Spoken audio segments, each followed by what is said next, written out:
Well, when they made that change 46 years ago, in the 46 years that have come and gone since then, the family, as we know it, the family in Genesis in the Bible, a man and woman coming together in marriage to raise children, has almost disappeared among those who need help from the government. They say, we'll give you the help, but you can't have a family. A biblical sense anyway. You can't have that kind of family. Because of that change they made, we are in jeopardy. We're in a declining society today. There are no fathers in the home. We've got millions and millions of children for generation after generation who have dropped out of school, gotten in drugs, gotten in crime. You go out and see it everywhere we are. If you're in law enforcement today, you've got all kinds of problems and headaches that 50 years ago nobody even dreamed of. It's all because of what the Congress did. And if you get picking up the tenor of what I'm saying, the U.S. Congress, again and again, for the last 70 years, has abused its power, spent money it didn't have, and they've caused our society to decline.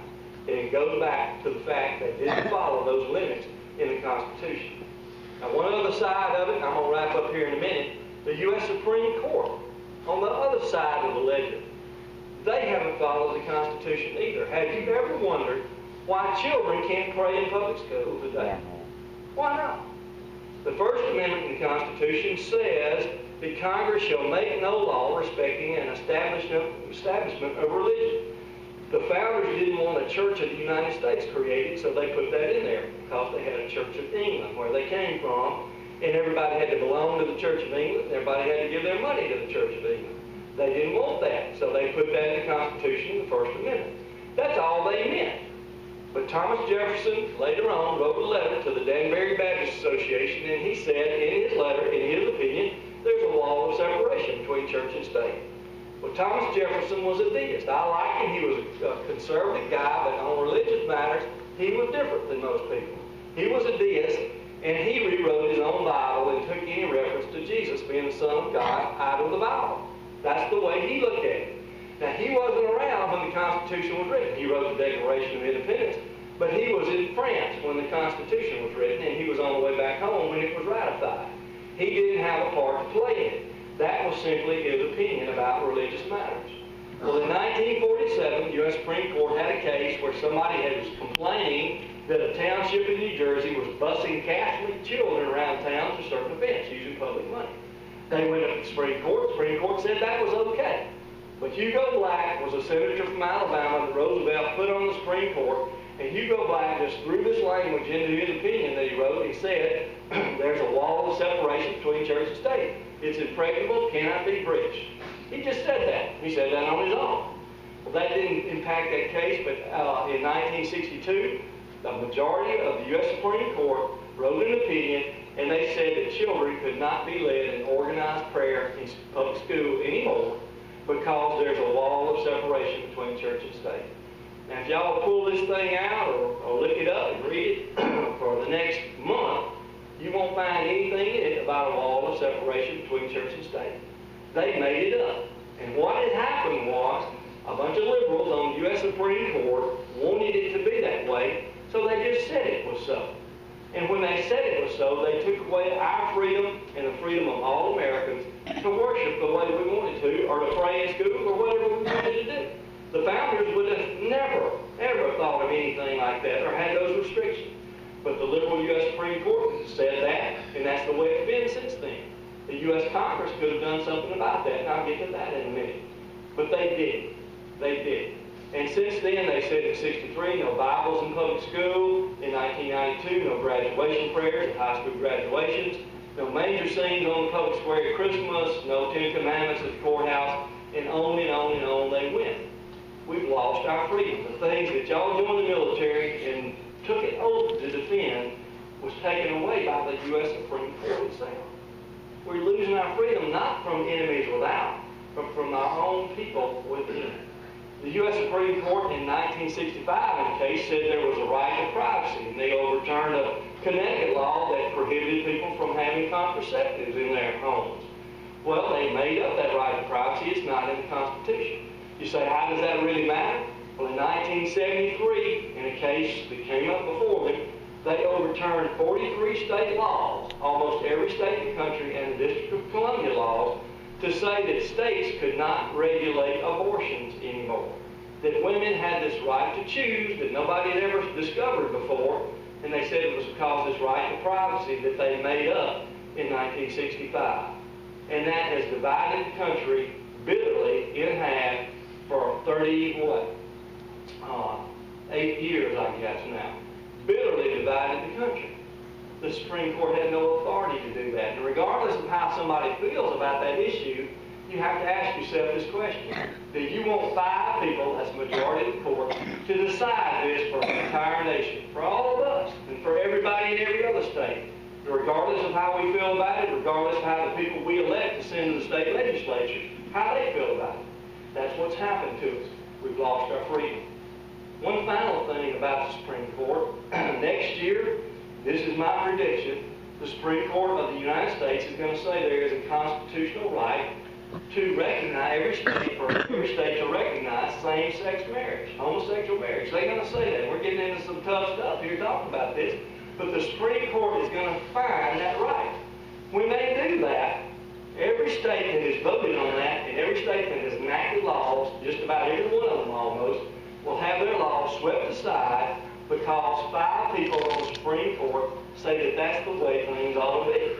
Now, how do I know they're going to do that? There are 4 liberals on the Supreme Court today. There's 4 conservatives, and there's 1 justice in the middle named Anthony Kennedy.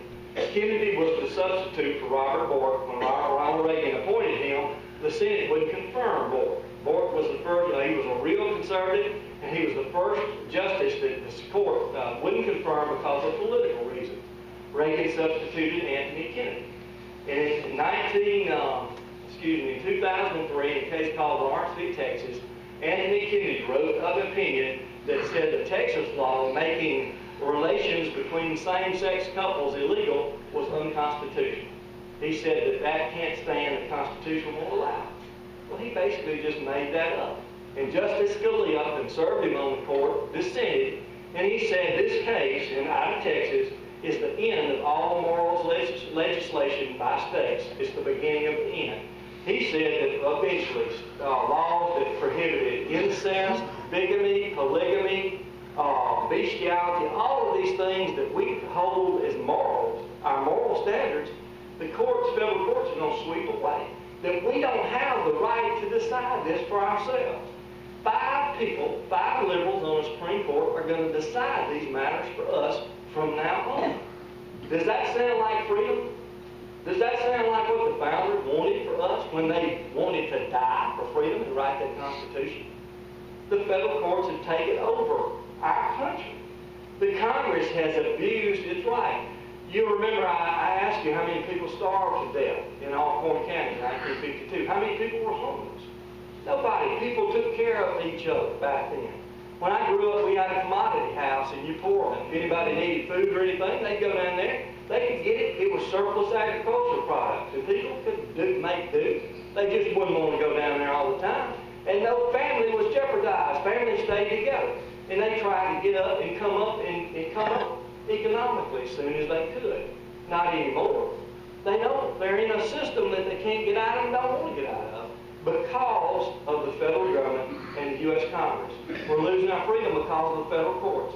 And it's all, ladies and gentlemen, because they don't follow that document that the founders gave us. I believe the Lord inspired that document. I believe He inspired them to create this country.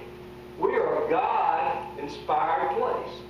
But we're losing it all because of what politicians and people like that have done in Washington, D.C. You were willing to fight and die to preserve that document. You were willing to preserve freedom. That's why you're wearing those covers out there right now, because you did. But do we want to lose it all because somebody's going to take it from us from within the country? They couldn't do it from without, but they're going to take it from us from within. That's why people have to go to Congress, the U.S. House, the U.S. Senate, and the White House to fight and preserve freedom, to preserve the Constitution. If we don't, we're going to lose this great country we've been given. It's going to fall economically. It's going to fall morally. and those falls really are going to come in at the same time. And it's not for these kids out here to worry about. This is going to happen to us. This is going to happen to us, and it's going to be soon. You say, what can we do about it? What can we do about a Supreme Court that's doing all these things? The U.S. Congress has the power to impeach a Supreme Court justice and remove him. Did y'all see the news where Justice Ginsburg, the lady, said that we don't really need to look to the U.S. Constitution anymore? Well, she said that, what, yesterday? Did y'all see that? That's how they feel about the Constitution we were given by our founders. They think we need to disregard it, and they'll just make it up as they go. These justices can be removed by the Supreme Court, but no Congress has had the intestinal fortitude to do it for years and years, decades, centuries almost. Samuel Chase was the last Supreme Court justice impeached, and that was in 1803, but the Senate didn't remove him, and they hadn't tried it since. The Congress has sat there and allowed these courts to take everything away from us and done not a thing. It all falls back to the U.S. Congress and the people there and what they're willing to do. Are they politicians that just want to stay there and spend a career? Are they people like our founders ready to die for the country, ready to give up everything for this great nation? When we get people like that in the Congress, when we get enough people like that, we can save this country. But only then can we do it. You did your part, those people up there need to do their part, and they need to do it now. We can save America, but we got to do something. We got to take action. Just like y'all did before, we got to do it now. Mark, I appreciate it. Thank you, and I hope this was informative. And if anybody has any questions or anything, I'd be glad to answer them when we get through. Thanks.